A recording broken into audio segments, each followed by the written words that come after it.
שלום. שלום, קוראים לי סלאם, מה קוראים לך? אני יובל. איזה כיף, מכבי חיפה לקחה את הגביע. אבל הזמן, נלחמו. אבל זה היה בעיטה חופשית, זה היה מזל.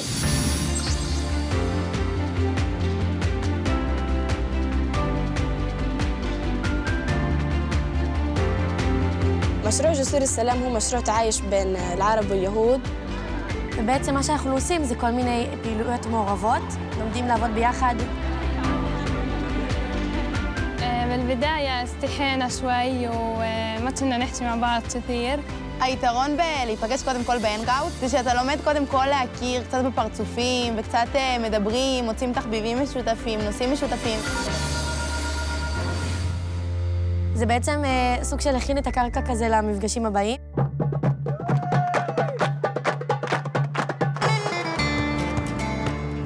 אני אוהד הפועל חיפה בארץ, ובחו"ל אוהד ברצלונה. אני מכבי חיפה ובחו"ל את בורוסיה דורטמונד. אז אני יותר טוב ממנו בשניהם.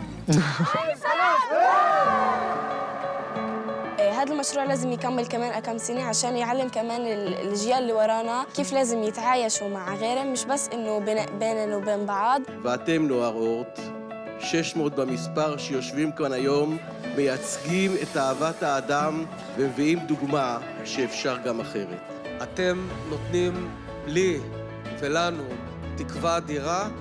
מה שקורה פה היום, שאתם החלוצים, בעוד כמה שנים זה יהיה הנורמה. בראש ובראשונה אנחנו בני אדם.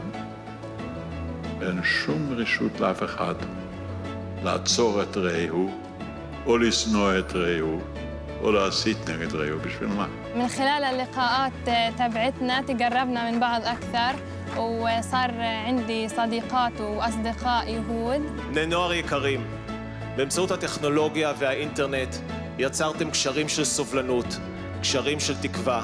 כל הכבוד לכם. ולחשוב מה אנחנו עושים עם זה כדי שמערכת היחסים בין יהודים וערבים אזרחים במדינת ישראל בעוד 20 ו-30 שנה תראה אחרת. אני גאה בכם שאתם משתתפים היום בתוכנית חשובה מאוד. השתתפותכם היא למען העתיד של כולנו.